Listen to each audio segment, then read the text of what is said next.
Korrikari dagokionez, hasten gea gure gaztetxoekin ondo berotzen eta esplikatzen, baita korrika dela Etzialdeiko 3. kirola, nun nekatuen egongo gean, eta beraz oso garrantzitsua da azaltzea teknikariketak oso importanteak diela egitea, zergatik gutxi honegatze gehalako eta korrika hobeto egingo deulako.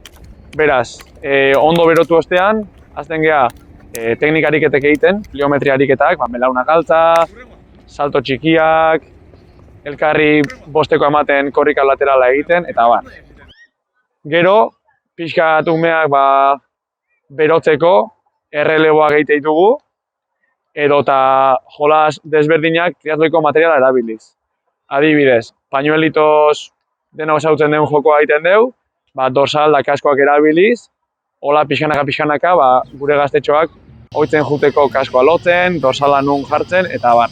Bukaeran, denbora edukiz gero, posible da duatloi txiki bat egitea, baita bizikleta erabiliz, barrak erabiliz, pixkanaka juteko trantsiziotan ohitzen.